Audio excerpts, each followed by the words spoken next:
میں نے تم سے یہ گلہ بھی نہیں کیا کہ تم نے میرے پیرنٹس کو ایک دفعہ بھی کال کر کے یہ نہیں پوچھا کہ وہ وہاں ٹھیک سے پہنچ گئے یا ان کی فلائٹ ٹھیک رہی۔ وہ بڑے تحمل سے کہہ رہا تھا۔ وہ جذبز ہوئی۔ میرے پاس ان کا نمبر نہیں ہے۔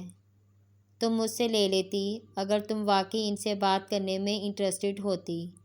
وہ تمہارے لیے یہاں آئے تھے تو تمہاری اتنی ذمہ داری تو بنتی تھی تاکہ تم ان کی فلائٹ کے بارے میں ان سے پوچھتی یا ان کے جانے کے بعد ان سے بات کرتی تو تم مجھ سے کہہ دیتے۔ کیوں نہیں کہا؟ میں نے اس لیے نہیں کہا کیونکہ یہ میرے نزدیک کوئی ایشوز نہیں ہیں۔ یہ معمولی باتیں ہیں۔ یہ ایسے ایشوز نہیں ہیں کہ جن پر میں تم سے ناراض ہوتا پھروں یا جھگڑا کروں۔ وہ بول نہیں سکی۔ لیکن تم نے یہ کیا کہ میرے خلاف کیس تیار کرتی رہی، ہر چھوٹی بڑی بات اکٹھی کرتی رہی۔ مجھ سے کوئی شکایت نہیں ہے لیکن سعیدہ اماں کو سب کچھ بتایا اور ڈاکٹر صاحب کو بھی۔ کسی دوسرے سے بات کرنے سے پہلے تمہیں مجھ سے بات کرنی چاہیے تھی نا۔ اس کے آنسو تھمنے لگے۔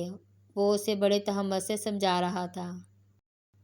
اگر میں تمہاری بات نہ سنتا تو وہ اور بات تھی۔ پھر تم کہتی کسی سے بھی مجھے اعتراض نہ ہوتا۔ وہ خاموش رہی۔ اس کی بات کچھ غلط بھی نہیں تھی۔ تم سو نہ رہی ہوتی تو میں یقیناً تمہیں بتا کر ہی گھر سے نکلتا کہ میں کہاں جا رہا ہوں، لیکن میں ایک سوئے ہوئے بندے کو صرف یہ بتانے کے لیے اٹھاؤں کہ میں جا رہا ہوں، یہ تو میں کبھی نہیں کر سکتا۔ وہ کچھ بول نہ سکی۔ اگنور۔ میں حیران ہوں ماما کہ یہ خیال تمہارے دماغ میں کیسے آ گیا۔ میں 4 دن سے 7ویں آسمان پر ہوں اور تم کہہ رہی ہو کہ میں تمہیں اگنور کر رہا ہوں۔ لیکن تم نے ایک بار بھی میری تعریف نہیں کی۔ اماما کو ایک اور خطا یاد آئی۔ سلار نے چونک کر اسے دیکھا۔ کس چیز کی تعریف؟ اس نے حیران ہو کر پوچھا۔ یہ ایک بے حد احمقانہ سوال تھا، لیکن اس سوال نے اماما کو شرمندہ کیا تھا۔ اب یہ بھی میں بتاؤں؟ وہ بری طرح بگڑی تھی۔ تمہاری خوبصورتی کی؟ سلار نے کچھ الجھ کر اندازہ لگایا۔ وہ مزید خفا ہوئی۔ میں کب کہہ رہی ہوں خوبصورتی کی کرو؟ کسی بھی چیز کی تعریف کر دیتے، میرے کپڑوں کی کر دیتے۔ اس نے کہہ تو دیا تھا، لیکن وہ یہ شکایت کرنے پر پچھتائی۔ سلار کے جوابی سوالوں نے اسے بری طرح شرمندہ کیا تھا۔ سلار نے ایک نظر اسے پھر اس کے کپڑوں کو دیکھ کر ایک گہرا سانس لیا اور بے اختیار ہنسا۔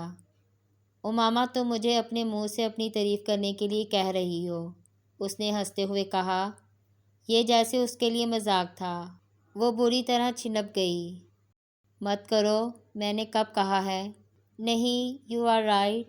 میں نے واقعی ابھی تک تمہیں کسی بھی چیز کے لیے نہیں سراہا۔ مجھے کرنا چاہیے تھا۔ وہ یکدم سنجیدہ ہو گیا۔ اس نے اماما کی شرمندگی محسوس کر لی تھی۔ اس کے کندھے پر بازو پھیلاتے ہوئے اس نے اماما کو اپنے قریب کیا۔ اس بار اماما نے اس کا ہاتھ نہیں جھٹکا تھا۔ اس کے آنسو اب تھم چکے تھے۔ سلار نے دوسرے ہاتھ سے اس کا ہاتھ اپنے ہاتھ میں لے لیا۔ وہ اس کے ہاتھ کو بڑی نرمی کے ساتھ سہلاتے ہوئے بولا۔ ایسی شکایتیں وہاں ہوتی ہیں جہاں صرف چند دن کا ساتھ ہو، لیکن جہاں زندگی بھر کی بات ہو وہاں یہ سب کچھ بہت سیکنڈری ہو جاتا ہے۔ اسے اپنے ساتھ لگائے بڑی نرمی سے سمجھا رہا تھا۔ تم سے شادی میرے لیے بہت معنی رکھتی تھی اور معنی رکھتی ہے، لیکن آئندہ بھی کچھ معنی رکھے گی۔ اس کا انحصار تم پر ہے۔ مجھ سے جو گلہ ہے اسے مجھ سے کرو، دوسروں سے نہیں۔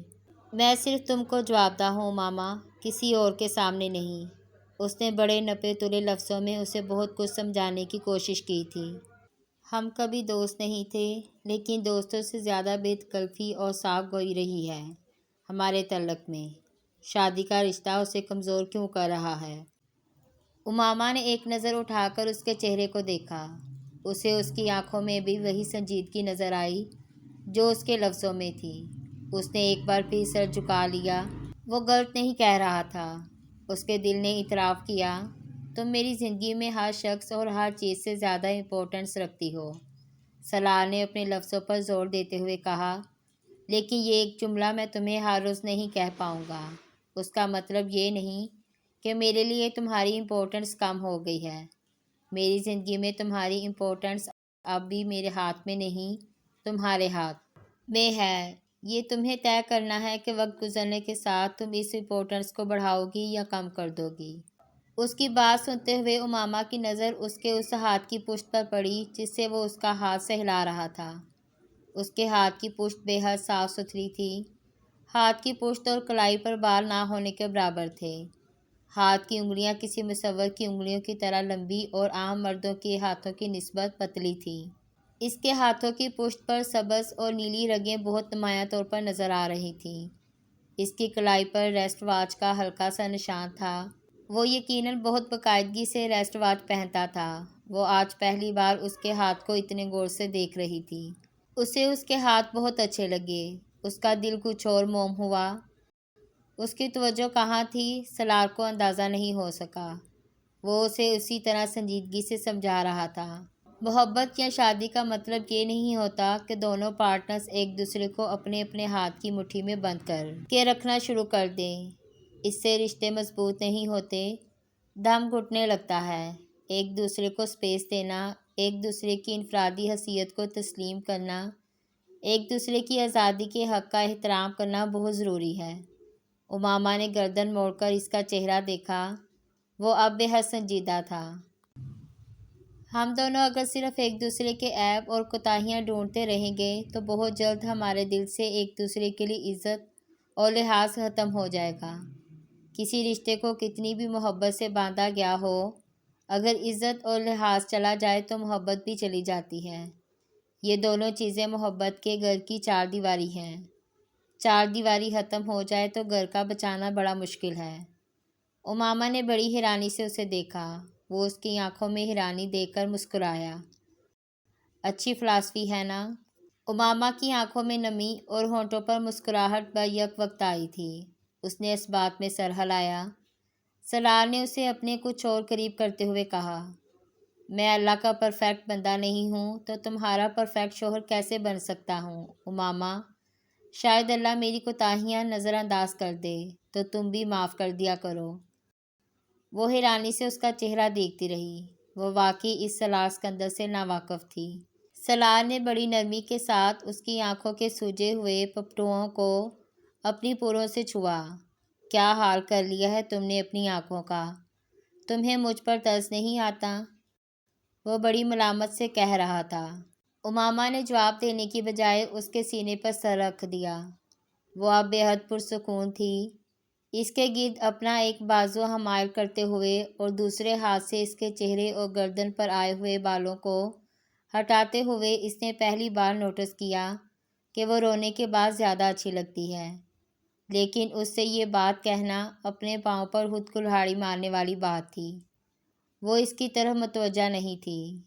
وہ اس کے نائٹ ڈریس کی شرٹ پر بنے پیٹرن پر غیر محسوس انداز میں انگلیاں پھیر رہی تھی۔ موو کلر اچھا لگتا ہے تم پر، اس نے بے حد رومانٹک انداز میں اس کے کپڑوں پر ایک نظر ڈالتے ہوئے کہا۔ اس کے سینے پر حرکت کرتا اس کا ہاتھ یکدم رکا۔ امامہ نے سر اٹھا کر اسے دیکھا۔ سلار نے اس کی آنکھوں میں افتادگی دیکھی۔ وہ مسکرایا۔ تعریف کر رہا ہوں تمہاری۔ یہ ٹی پنک ہے؟ اوہ اچھا۔ سلار نے گڑبڑا کر اس کے کپڑوں کو دوبارہ دیکھا۔ یہ ٹی پنک ہے؟ میں نے اصل میں موو کلر بہت عرصے سے کسی کو پہنے نہیں دیکھا۔ سلار نے وضاحت کی۔ کل موو پہنا ہوا تھا نا میں نے؟ امامہ کی آنکھوں کی افتادگی بڑھی۔ لیکن میں تو اسے پرپل سمجھا تھا۔ سلار مزید گڑبڑایا۔ وہ جو سامنے دیوار پر پینٹنگ ہے نا، اس میں ہیں پرپل فلاورز۔ امامہ نے کچھ تحمل کا مظاہرہ کرنے کی کوشش کی۔ سلار اس پینٹنگ کو گھورتے ہوئے اسے یہ نہیں بتا سکا کہ وہ ان فلاورز کو بلو کلر کا کوئی شیڈ سمجھ کر لایا تھا۔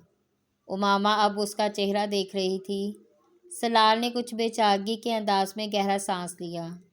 میرا خیال ہے اس شادی کو کامیاب کرنے کے لیے مجھے اپنی جیب میں ایک شیڈ کارڈ رکھنا پڑے گا۔ وہ پینٹنگ کو دیکھتے ہوئے بڑبڑایا۔ وہ پہلی صبح تھی جب اس کی آنکھ سلار سے پہلے کھلی تھی۔ الارم سیٹ ٹائم سے بھی 10 منٹ پہلے۔ چند منٹ وہ اسی طرح بستر میں پڑی رہی۔ اسے اندازہ نہیں ہو رہا تھا کہ رات کا کون سا پہر ہے۔ بیڈ سائڈ ٹیبل پر پڑا الارم کلاک اٹھا کر اس نے ٹائم دیکھا، پھر ساتھ ہی الارم آف کر دیا۔ بڑی احتیاط سے وہ اٹھ کر بستر میں بیٹھی۔ سائڈ ٹیبل کا لیمپ بڑی احتیاط سے آن کرتے ہوئے اس نے سلیپرز ڈھونڈے، پھر اس نے کھڑے ہوتے ہوئے سائڈ ٹیبل کا لیمپ آف کیا۔ تب اس نے سلار کی سائڈ کے لیمپ کو آن ہوتے دیکھا۔ وہ کس وقت بیدار ہوا تھا امامہ کو اندازہ نہیں ہوا تھا۔ میں سمجھی تم سو رہے ہو، اس نے سلار کے سلام کا جواب دیتے ہوئے کہا۔ میں ابھی اٹھا ہوں، کمرے میں آہٹ کی وجہ سے۔ وہ اس طرح لیٹے لیٹے اب اپنا سیل فون دیکھ رہا تھا، لیکن میں نے تو کوئی آواز نہیں کی۔ میں تو کوشش کر رہی تھی کہ تم ڈسٹرب نہ ہو۔ امامہ کچھ حیران ہوئی تھی۔ میری نیند زیادہ گہری نہیں ہے امامہ، کمرے میں ہلکی آہٹ بھی ہو تو میں جاگ جاتا ہوں۔ اس نے گہرا سانس لیتے ہوئے سیل سائڈ ٹیبل پر رکھا۔ میں آئندہ احتیاط کروں گی، اس نے کچھ معذرت خواہ انداز میں کہا۔ ضرورت نہیں، مجھے عادت ہے اسی طرح کی نیند کی، مجھے اب فرق نہیں پڑتا۔ اس نے بیڈ پر پڑا، ایک اور تکیہ اٹھا کر اپنے سر کے نیچے رکھا اور آنکھیں بند کر لیں۔ وہ واش روم میں جانے سے پہلے چند لمحے اسے دیکھتی رہی۔ ہر انسان ایک کتاب کی طرح ہوتا ہے، کھلی کتاب جسے کوئی بھی پڑھ سکتا ہے۔ سلار بھی اس کے لیے ایک کھلی کتاب تھا، لیکن چائنی زبان میں لکھی ہوئی کتاب۔ اس دن اس نے اور سلار نے سحری اکٹھے کی، اور ہر روز کی طرح سلار فرقان کے ساتھ نہیں گیا۔ وہ شاید پچھلے کچھ دنوں کی شکایتوں کا ازالہ کرنے کی کوشش کر رہا تھا۔ امامہ کا موڈ رات کو ہی بہت اچھا ہو گیا تھا، اور اس میں مزید بہتری اس توجہ نے کی۔ مسجد میں جانے سے پہلے آج پہلی بار اس نے اسے مطلع کیا۔ امامہ تم میرا انتظار مت کرنا، نماز پڑھ کر سو جانا، میں کافی لیٹ آؤں گا۔ اس نے جاتے ہوئے اسے تاکید کی، لیکن وہ اس کی تاکید کو نظر انداز کرتے ہوئے اس کے انتظار میں بیٹھی رہی۔ وہ 8:30 بجے اس کے آفس جانے کے بعد سوئی تھی۔ دوبارہ اس کی آنکھ 11 بجے ڈور بیل کی آواز پر کھلی۔ نیند میں اپنی آنکھیں مسلتے ہوئے اس نے بیڈ روم سے باہر نکل کر اپارٹمنٹ کا داخلی دروازہ کھولا۔ 40-45 سالہ ایک عورت نے اسے بے حد پرتجسس نظروں سے دیکھتے ہوئے سلام کیا۔ مجھے نشین باجی نے بھیجا ہے، اس نے اپنا تعارف کروایا۔ امامہ کو یکدم یاد آیا کہ اس نے نشین کو صفائی کے لیے ملازمہ کو کل کے بجائے اگلے دن بھیجنے کے لیے کہا تھا، اور وہ اسے راستہ دیتی ہوئی دروازے سے ہٹ گئی۔ اتنی خوشی ہوئی جب نشین باجی نے مجھے بتایا کہ سلار صاحب کی بیوی آ گئی ہیں۔ مجھے تو پتہ ہی نہیں چلا کہ کب شادی کر لی سلار صاحب نے۔ امامہ کے پیچھے اندر آتے ہوئے ملازمہ کی باتوں کا آغاز ہو گیا تھا۔ کہاں سے صفائی شروع کرنی ہے تم نے؟ امامہ کی فوری طور پر سمجھ نہیں آیا کہ اسے صفائی کے بارے میں کیا ہدایات دے۔ باجی آپ فکر نہ کریں، میں کر لوں گی، آپ چاہے آرام سے سو جاؤ، ملازمہ نے اسے فوری آفر کی۔ یہ شاید اس نے اس کی نیند سے بھری ہوئی آنکھوں کو دیکھ کر کہا تھا۔ نہیں، تم لاؤنج سے صفائی کی شروع کرو، میں ابھی آتی ہوں۔ آفر بری نہیں تھی، اسے واقعی بہت نیند آ رہی تھی، لیکن وہ اس طرح اسے گھر میں کام کرتا چھوڑ کر سو نہیں سکتی تھی۔ واش روم میں آ کر اس نے منہ پر پانی کے چھٹے مارتے ہوئے کپڑے تبدیل کر کے بال سمیٹے اور لاؤنج میں نکل آئی۔ ملازمہ ڈسٹنگ میں مصروف تھی۔ لاؤنج کی کھڑکیوں کے بلائنڈرز اب ہٹے ہوئے تھے۔ سورج ابھی پوری طرح نہیں نکلا تھا، لیکن اب دھند نہ ہونے کے برابر تھی۔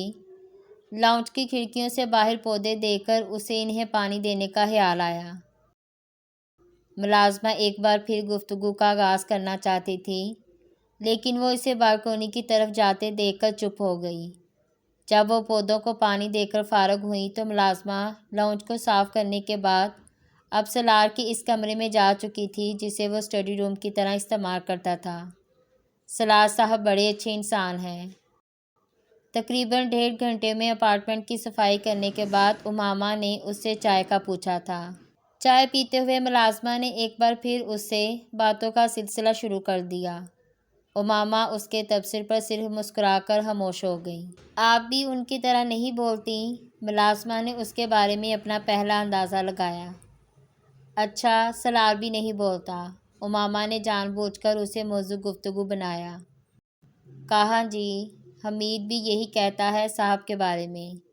ملازمہ نے شاید سالار کے ملازم کا نام لیا تھا، لیکن باجی بڑی حیا ہے آپ کے آدمی کی آنکھ میں۔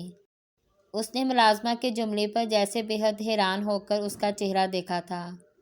ملازمہ بڑی سنجیدگی سے بات کر رہی تھی۔ جیسے فرقان صاحب ہیں ویسی ہی عادت سالار صاحب کی ہے۔ فرقان صاحب تو حیض سے بال بچوں والے ہیں، لیکن سالار صاحب تو اکیلے رہتے تھے ادھر۔ میں تو کبھی بھی اس طرح اکیلے مردوں والے گھروں میں صفائی نہ کروں۔ بڑی دنیا دیکھی ہے جی میں نے، لیکن یہاں کام کرتے ہوئے کبھی نظر اٹھا کے نہیں دیکھا صاحب نے مجھے۔ میں کئی بار سوچتی تھی کہ بڑے ہی نصیب والی عورت ہوگی جو اس گھر میں آئے گی۔ ملازمہ فراٹے سے بول رہی تھی۔ ہیٹر کے سامنے صوفے پر نیم دراز امامہ اس کی باتیں سنتی کسی سوچ میں گم رہی۔ ملازمہ کو حیرت ہوئی تھی کہ باجی اپنے شوہر کی تعریف پر خوش کیوں نہیں ہوئی۔ باجی کیا خوش ہوتی؟ کم از کم اسے توقع تو تھی اس سے کہ وہ گھر میں کام کرنے والی کسی عورت کے ساتھ تو کبھی انوالو نہیں ہو سکتا۔ وہ مردوں کی کوئی بری ہی بدترین قسم ہوتی ہوگی جو گھر میں کام کرنے والی ملازمہ پر بھی نظر رکھتے ہوں گے، اور سالار کم از کم اس قسم کے مردوں میں شمار نہیں ہو سکتا۔ ملازمہ اس کی مسلسل خاموشی سے کچھ بیزار ہو کر جلد ہی چائے پی کر فارغ ہو گئی۔ امامہ اس کے پیچھے دروازہ بند کرنے گئی تو ملازمہ نے باہر نکلنے سے پہلے مڑ کر اس سے کہا، باجی کل ذرا جلدی آ جاؤں گی آپ کے گھر۔ امامہ ٹھٹک کر رک گئی۔ اس کے چہرے پر یقیناً کوئی ایسا تاثر تھا جس نے ملازمہ کو کچھ بکھلا دیا تھا۔ باجی مجھے چھوٹے بچے کو ہسپتال لے کر جانا ہے، اس لیے کہہ رہی تھی، اس نے جلدی سے کہا۔ ہاں ٹھیک ہے، امامہ نے بامشکل جیسے خود پر قابو پاتے ہوئے کہا اور دروازہ بند کر دیا۔ کل جلدی آنے کے مطالبے نے اسے ساکت نہیں کیا تھا، بلکہ اسے ساکت کیا تھا اس کے 3 لفظوں نے۔ آپ کے گھر۔ یہ اس کا گھر تھا جس کے لیے وہ اتنے سالوں سے ہوار ہوتی پھر رہی تھی، جس کی آس میں وہ کتنی بار جلال عنصر کے پیچھے گڑ گڑانے گئی تھی۔ وہ بے یقینی سے لاؤنج میں آ کر ان دیواروں کو دیکھ رہی تھی جنہیں دنیا اس کے گھر کے نام سے شناخت کر رہی تھی۔ وہ واقعی اس کا گھر تھا، وہ پناہ گاہیں نہیں تھیں جہاں وہ اتنے سال سر جھکا کر ممنون و احسان مند بن کر رہی تھی۔ آنسوؤں کا ایک ریلا آیا تھا اس کی آنکھوں میں۔ بعض اوقات انسان سمجھ نہیں پاتا کہ وہ روئے یا ہنسے۔ روئے تو کتنا روئے، ہنسے تو کتنا ہنسے۔ وہ بھی کچھ ایسی ہی کسی کیفیت سے گزر رہی تھی۔ وہ بچوں کی طرح ہر کمرے کا دروازہ کھول کھول کر ایک جگہ سے دوسری جگہ جا رہی تھی۔ وہ جا سکتی تھی وہاں، جو چاہے کر سکتی تھی۔ یہ اس کا گھر تھا، یہاں کوئی جگہ اس کے لیے علاقہ غیر نہیں تھی۔ اسے بس اتنی سی ہی دنیا چاہیے تھی اپنے لیے، کوئی ایسی جگہ جہاں وہ استحقاق کے ساتھ رہ سکتی ہو۔ سالار یکدم جیسے کہیں پیچھے چلا گیا تھا۔ گھر کے معاملے میں عورت کے لیے ہر مرد پیچھے رہ جاتا ہے۔ سالار نے اسے دوبارہ وقفے وقفے سے سیل پر کال کی، لیکن امامہ نے ریسیو نہیں کی۔ سالار نے تیسری بار لینڈ لائن پر کال کی۔ اس بار امامہ نے ریسیو کی، لیکن اس کی آواز سنتے ہی سالار کو اندازہ ہو گیا تھا کہ وہ رو رہی تھی۔ اسے اس کی آواز بھرائی ہوئی لگی۔ وہ بہت پریشان ہوا۔ کیا ہوا؟ کچھ نہیں۔ وہ دوسری طرف جیسے اپنے آنسوؤں اور آواز پر قابو پانے کی کوشش کر رہی تھی۔ کیوں رو رہی ہو؟ سالار کو واقعی کچھ سمجھ نہیں آیا کہ وہ کیوں رو رہی ہے۔ رات کو ہر جھگڑے کا اختتام بے حد خوشگوار انداز میں ہوا تھا۔ وہ صبح دروازے پر مسکرا کر اسے رخصت کرنے آئی تھی، پھر اب وہ الجھ رہا تھا۔ دوسری طرف امامہ کی سمجھ میں نہیں آ رہا تھا کہ وہ اسے اپنے رونے کا کیا جواز پیش کرے۔ اس سے یہ تو نہیں کہہ سکتی تھی کہ وہ اس لیے رو رہی ہے کہ کسی نے اسے گھر والی کہا ہے۔ سالار یہ بات نہیں سمجھ سکتا تھا، کوئی بھی مرد نہیں سمجھ سکتا۔ مجھے امی اور ابو یاد آ رہے ہیں۔ سالار نے بے اختیار ایک گہرا سانس لیا۔ یہ وجہ سمجھ میں آتی تھی۔ وہ یکدم پرسکون ہوا۔ ادھر وہ بالکل خاموش تھی۔ ماں باپ کا ذکر کیا تھا، جھوٹ بولا تھا، لیکن اب رونے کی جیسے ایک اور وجہ مل گئی تھی۔ جو آنسو پہلے تھم رہے تھے وہ ایک بار پھر سے برسنے لگے تھے۔ کچھ دیر وہ چپ چاپ فون پر اس کی سسکیاں اور ہچکیاں سنتا رہا۔ وہ اس غیر ملکی بینک میں انویسٹمنٹ بینکنگ کو ہیڈ کرتا تھا۔ چھوٹے سے چھوٹا انویسٹمنٹ اسکیم پکڑ سکتا تھا۔ خسارے میں جاتی بڑی سے بڑی کمپنی کے لیے بیل آؤٹ پلان تیار کر سکتا تھا۔ کمپنیز کے میجر پیکج تیار کرنا اس کے بائیں ہاتھ کا کام تھا۔ وہ 0.1% کی پیریسیشن کے ساتھ ورلڈ اسٹاک مارکیٹس کے ٹرینڈز کی پیش بینی کر سکتا تھا۔ مشکل سے مشکل سرمایہ کار کے ساتھ سودا طے کرنے میں اسے ملکہ حاصل تھا، لیکن شادی کے اس ایک ہفتے کے دوران ہی اسے یہ اندازہ ہو گیا تھا کہ وہ امامہ کو روتے ہوئے چپ نہیں کرا سکتا۔ وہ ان آنسوؤں کی وجہ ڈھونڈ سکتا تھا اور نہ ہی انہیں روکنے کے طریقے اسے آتے تھے۔ وہ کم از کم اس میدان میں بالکل اناڑی تھا۔ ملازمہ نے گھر صاف کیا تھا آج۔ ایک لمبی خاموشی کے بعد اس نے امامہ کی توجہ رونے سے ہٹانے کے لیے جس موضوع اور جملے کا انتخاب کیا وہ احمقانہ تھا۔ امامہ کو جیسے یقین نہیں آیا کہ یہ بتانے پر کہ اسے اپنے ماں باپ یاد آ رہے ہیں۔ سلار نے اس سے یہ پوچھا ہے۔ پچھلی رات کے سلار کے سارے لیکچرز کو بالائے طاق رکھتے ہوئے اس نے ریسیور کو کریڈر پر پٹخ دیا اور وہ فون منتقل ہوتے ہی سلار کو اپنے الفاظ کے غلط انتخاب کا احساس ہو گیا تھا۔ اپنے سیل کی تاریک اسکرین کو دیکھتے ہوئے اس نے بے اختیار گہرا سانس لیا۔ اگلے 5 منٹ وہ سیل ہاتھ میں لیے بیٹھا رہا۔ اسے پتہ تھا اس نے اب کال کی تو وہ ریسیو نہیں کرے گی۔ 5 منٹ کے بعد اس نے دوبارہ کال کی۔ خلاف توقع امامہ نے کال ریسیو کی۔ اس بار اس کی آواز میں خفگی تھی، لیکن وہ بھرائی ہوئی نہیں تھی۔ وہ یقیناً رونا بند کر چکی تھی۔ "آئی ایم سوری" سلار نے اس کی آواز سنتے ہی کہا۔ امامہ نے جواب نہیں دیا۔ وہ اس وقت اس کی معذرت نہیں سن رہی تھی، وہ صرف ایک ہی بات کا جواب ڈھونڈنے کی کوشش کر رہی تھی۔ اسے سلار پر غصہ کیوں آ جاتا تھا؟ یوں چھوٹی چھوٹی باتوں پر۔ اتنے سالوں میں جس ایک احساس کو وہ مکمل طور پر بھول گئی تھی وہ غصے کا احساس ہی تھا۔ یہ احساس اس کے لیے اجنبی ہو چکا تھا۔ اتنے سالوں سے اس نے اللہ کے علاوہ کسی سے کبھی کوئی گلہ، کوئی شکایت نہیں کی تھی۔ کسی سے ناراض ہونا یا کسی کو خفگی دکھانا تو بہت دور کی بات ہے۔ پھر اب یہ احساس اس کے اندر کیوں جاگ اٹھا تھا؟ سیدہ اماں ڈاکٹر صفدر علی اور ان کی فیملی، ان کے کلاس فیلوز، کولیگز، ان میں سے کبھی کسی پر اسے غصہ نہیں آیا تھا۔ ہاں، کبھی کبھار شکایت ہوتی تھی، لیکن وہ شکایت کبھی لفظوں کی شکل اختیار نہیں کر سکی۔ پھر اب کیا ہو رہا تھا اسے؟ "امامہ کچھ کہو"۔ وہ چونکی۔ "نماز کا وقت نکل رہا ہے، مجھے نماز پڑھنی ہے"۔ اس نے اسی الجھے ہوئے انداز میں اس سے کہا۔ "تم خفا تو نہیں ہو؟" سلار نے اس سے پوچھا۔ "نہیں"، اس نے مدھم آواز میں کہا۔